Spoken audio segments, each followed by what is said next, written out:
Hi, my name is Paul Wolkowinski and welcome to Drum Beats for training with Indian clubs, mace, Gada and Persian Meels.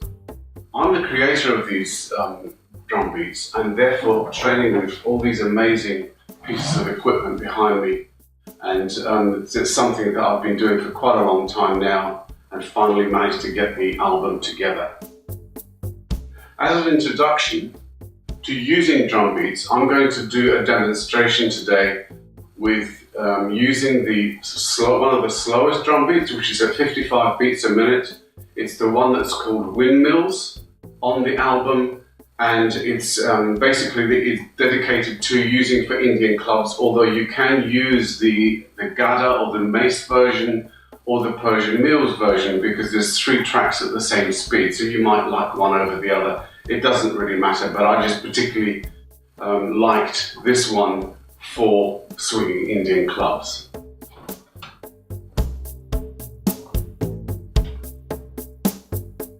So this first demonstration is for one club only, and you're going to learn a few movements that are really very important for Indian clubs when you're doing this, especially if you're a beginner. This is also a very good thing to do if you're slightly advanced. It's just a refresher of what you should be doing and looking at. I'm just going to explain a few things first. There are basic movements with an Indian club that you have to prepare to swing. And the first thing that you have to do is when the club is hanging down here, it's hanging from your 3rd finger on where the pommel starts and the handle finishes. Hand it down by your side. As you can see, my hand is laying just gently over the club. And then you just swing the club up here, up to your face level, and then bring it down. And then push it up. And you can see that my hand is changed again. So when it comes up from this position here, it's the hammer grip, like gripping a hammer. Up to here, it's like the same grip that we had when the club was down, hanging by our side. Demonstrate the swing up from the side. So the club is here, swing up to my face level, bring it back down, hammer grip, saber grip, hammer grip, and saber grip again. Now this position at the front here is called at ease, from military terms, at ease. This is called the starting position. This is called the Y position. And this is where we start swinging from. Okay, so now I'm just going to talk through what we're going to do. So going up to the starting position, Y position. We're going to swing outwards, which means away from the body. That means away from the center line. The club comes out here on a straight arm. You can see that my hand is holding still in the saber position. As the club comes down to my feet, I want to turn my body because I want to swing the club from my shoulder here.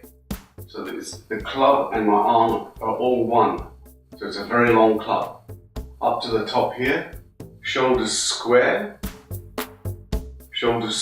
all the way down to the bottom. And as the club reaches my feet, turning through, and the club goes back up to the Y position and shoulders square again. So just to sort of recap on that. So we're doing an outward swing down to our feet, and then a transverse swing up to the Y position. Now, very important, as you swing down, you exhale. As you transverse turn and swing up, you inhale. Because the club going up is opening your thoracic cage and you can breathe in. It's really important. Now, just a few other things. When we start to swing, you need to try and swing and breathe rhythmically. So remember, when the club is up, you breathe in. When the club is going down, you breathe out. Now, a couple of other tips here. From the Y position, as the club is coming here, I want you to eyeball the club here, in this position here. Look at it. And then look forward as the club comes down to your feet. And then I want you to turn your head and your body, look at the club here, and then basically look forward again when you square up. Okay, so that's eyeballing the club at shoulder height. And you're turning your head to look to the right and to the left. And it's very good because it's loosening up your neck. Now, final thing. What I don't want you to do is to lean, when you're doing this, I don't want you to lean in like this. I want you to lean slightly away so that your upper body is counterbalancing the club. And that means that also it's the same thing. As it's coming through this side, you're leaning slightly away from it, not into it. Big difference. You'll strain your lower back if you lean into the swing. So now we're going to get started. I'm going to put some drumming on, 55 beats a minute. The track is called Windmills, just to remind you. And this is the demonstration of the swing for Windmills. And we're going to swing basically just the outward circle, and we'll do it on both sides of the body. So on both, I'm going to start with my right, and I'm going to switch to my left.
Now, it's a very good idea to try these movements quite a few times, and the 55 beats per minute is a very good track speed to try out different weights. If you're not sure of which weight of Indian club suits you, you should try different ones, and you'll soon find out if one feels too heavy, or maybe one feels too light, you could go a little bit heavier, or if you've only just got one pair of clubs, that doesn't matter. It's somewhere to get started.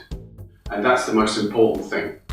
I've experimented, as you can see, I've got a lot of different weights of different clubs. I mean, these are all different weights here, different weights there. And I've experimented with all of these when I was creating these tracks. And I found myself basically wanting the slower tracks, because the slower tracks, like this particular one, are very important because it allows you to make the full circle. So that means you're not compromising, form for speed, and that's what I'm trying to establish here. So, swinging fairly slowly is actually very, very good for you because it stretches, as the club's coming down, it stretches out all your connective tissue, your tendons and everything else. And as you swing up to about here, the same's happening, and then basically you've got a bit of compression. I hope this encourages you to experiment with these tracks. I mean, you may find that the 55 is literally just too slow. I personally don't think it is. I think you should give it a try and then try going faster. And you'll notice if for example, you do the same exercise on a track with 57 beats per minute, you'll see that there's quite a bit of difference because you're going a lot faster. But the most important thing is to keep your form. Make sure that your arm is swinging through, and remember the club is an extension of your arm. So as you're swinging through to this side, this is the club from here to here. This is all the club. You're pivoting at the shoulder. Same on this side. It's a very long club. So, and that's where the benefits come from, is the fact that you're elongating your arm, and then the club's helping you just with a small amount of weight pull all your connective tissues out, and which leads to very healthy joints and connective tissue. Okay, bye for now. See you in the next video.